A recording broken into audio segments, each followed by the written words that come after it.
This is your life, and those wartime Spitfires over Trafalgar Square 40 years ago were saluting VE Day.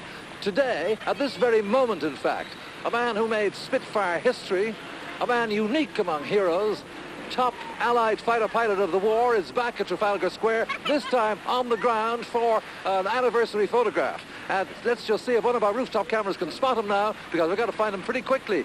He should be over there. I think I see him. People all around unaware that a hero is passing by, and he unaware of the wonderful surprise I have in store for him. Let's get over there quickly, as close as we can now.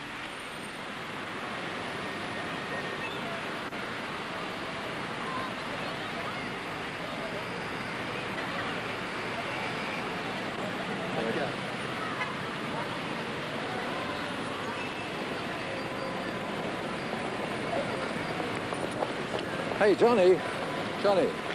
Hi.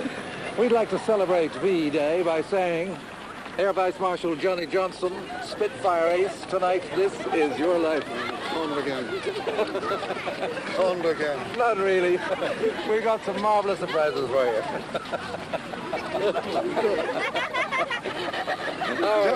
John.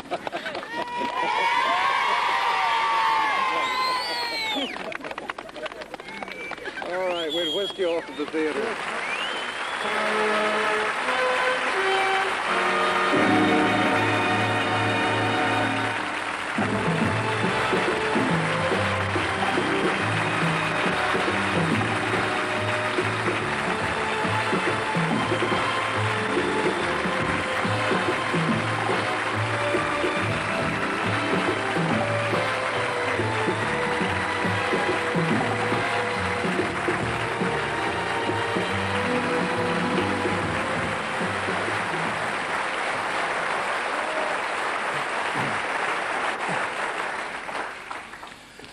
He wanted to know just now if he'd used a certain word when I met him there now, and he was relieved to find out he hadn't used it. Well, straight away, Johnny, let me say my thanks to someone very close to you who's been keeping our secret, the lady to whom you dedicate your book, The Story of Air Fighting, widow of an RAF pilot. She shared your life for the past 10 years, Janet Partridge.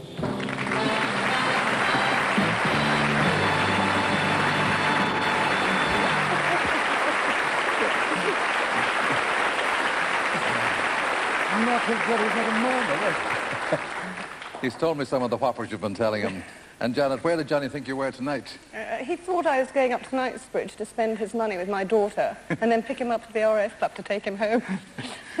Well, Air Vice Marshal J.E. Johnny Johnson, CB, CBE, DSO and 2 bars, DFC and bar, this is your life.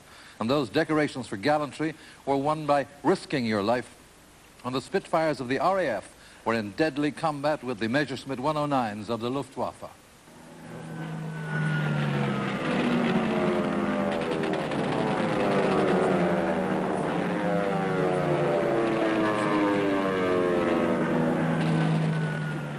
And although it was a life-or-death game of hide-and-seek in the sky, the Air Aces kept score. For most of the war, Battle of Britain ace the late sailor Milan held the record with a score of 32. Your chance to overtake came in 1944 when you led the first Spitfire wing into Normandy following the D-Day invasion forces. Now, in battles largely over enemy-occupied Europe in 4 years, you too had brought down 32.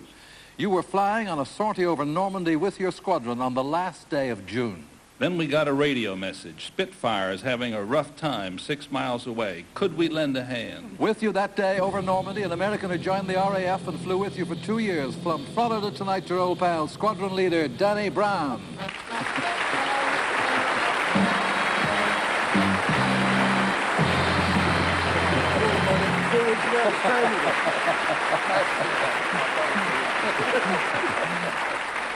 Danny, what was Johnny's reaction that day when the squadron was asked to lend a hand? Well, like always, Johnny is one of the more professional operators, we'll call him that. We immediately turned on course, maximum boost, little dive for speed. He sent me up top for cover, and we got right square into the middle. And of course, Johnny picked out one, moved right in, and then he just laid a whole barrage right across the top of the aircraft. And of course, it was very obvious the plane was very heavily damaged. And Johnny followed it right along. It went right down into cloud. We lost it at that point, but Johnny took it right on through, even though he had lost his instruments, and followed it right on down. That put Johnny at a score of 33, and I'm very pleased to tell you that I was among the first to congratulate him. He's a wonderful guy. Thank you, Johnny Brown. Well, Johnny, quite a few people very close to you have been boarding planes to fly in on this special mission tonight. First, from his job in Kuwait with his wife Pamela, a younger son Chris. How are you? And from his home in Connecticut with his wife Kay, your son Michael.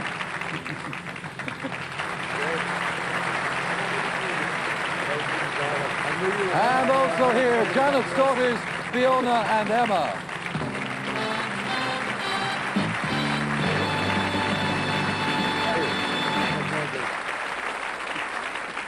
Michael, some years after the war, your father, a lover of the great outdoors, as we know, treated himself to a painting by wildlife artist David Shepard, an expensive watercolor. You remember, don't you? That's right, Eamon. I can remember that day vividly.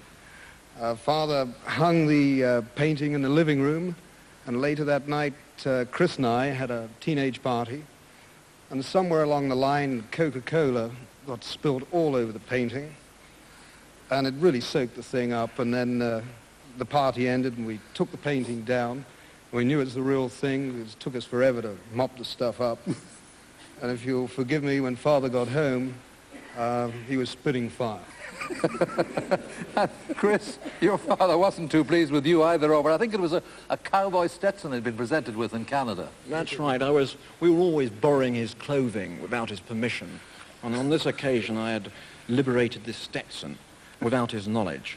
And whilst climbing a very large mountain, a lovely Sherpa took a fancy on this Stetson, and I graciously handed it over. On returning to England, Father said, "Where's my damn Stetson?" And I said, "It's on Everest, Father, with a Sherpa, and if you want it, you better bloody well go and get it." It really was on Everest, because, Chris, you were with the parachute regiment at the time. Yes, I was, indeed. What was his reaction when you joined? Well, his reaction was, planes are made for flying, not for jumping out of. Well, Johnny Johnson, this is your life, and you were born at Barrow and Soar, Leicestershire, on March the 9th, 1915, son of a policeman. There he is, Inspector James Edgar Johnson, and his wife Beatrice. And here is the 4-month-old flying ace making a perfect landing. And here you are, age 2, wearing a collar that looks capable of takeoff in a stiff breeze. And here with your mother Beatrice, looking as though your future's in the Navy. The family moved to Loughborough, and where first you go to Cobden Street Junior School, here you are on a social holiday at Mablethorpe, Lincolnshire, in the saddle, but you're the one lagging behind on your donkey. Not lagging behind, really. He was supposed to be looking after me. Me being your younger brother, Ross. And with him, his wife, Betty, and their children, your nieces and nephews, Teresa and Duncan.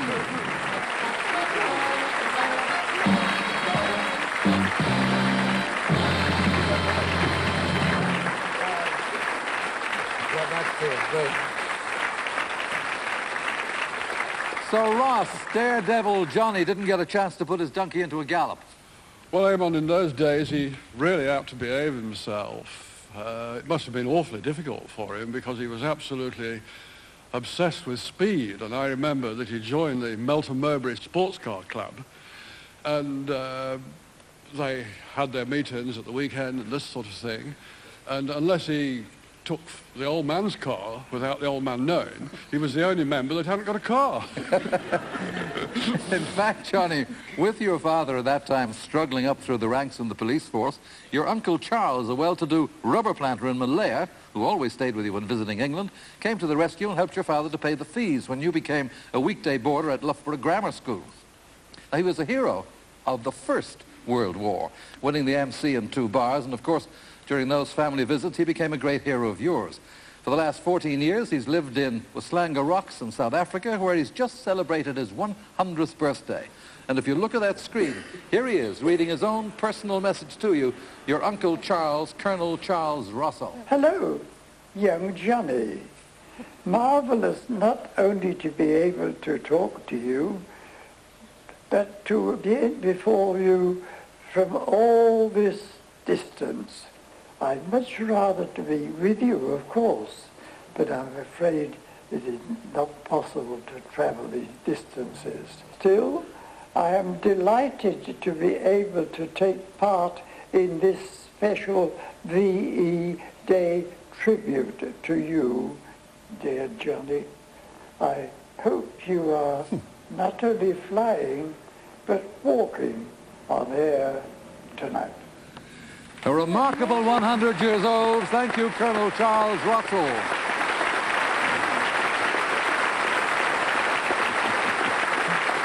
When you leave school, Johnny, you train to be a surveyor. You still have your boyhood fascination with flying and save from your wages to have flying lessons.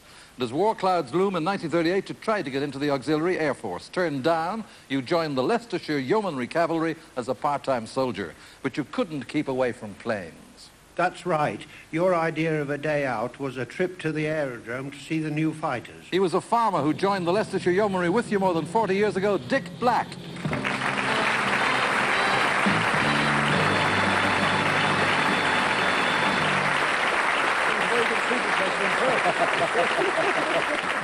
Tell me, Dick, was Johnny impressed with the new fighters? He was.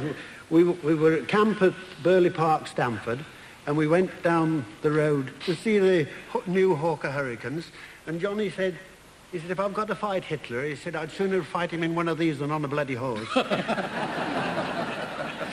And then he was accepted into the Volunteer Reserve, RAF Volunteer Reserve, in 1939. Right. Is that right? Mm. And the rest is history. Thank you, Dick Black.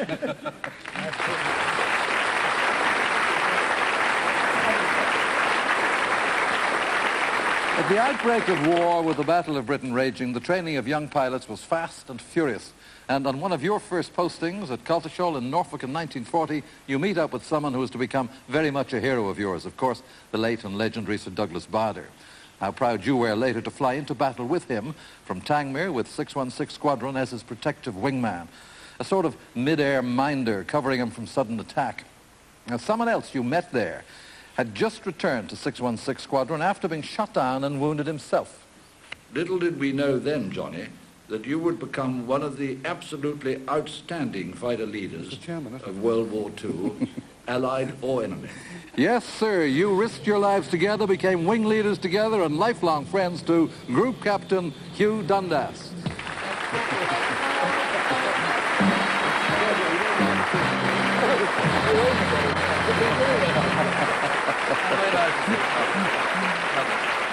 Group Captain Dundas, you saw a great deal of action over northern France, of course, with Johnny in the summer of 1941, with enemy fighter units taking into the sky in great force. Well, yes, we were constantly together in that long, hot summer, Johnny, weren't we?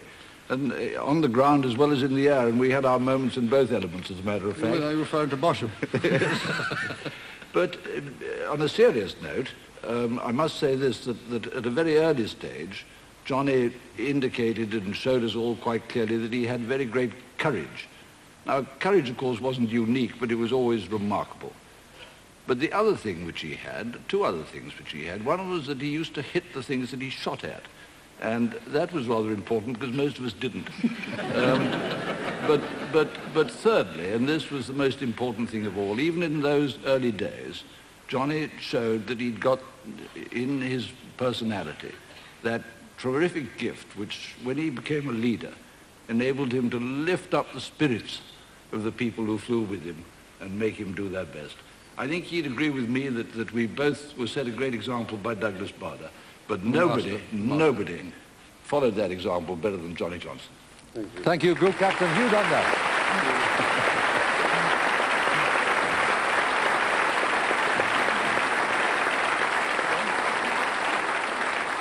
Well, on one occasion, Johnny, raiding an airfield near Paris, German machine guns mounted on hangar roofs almost got you.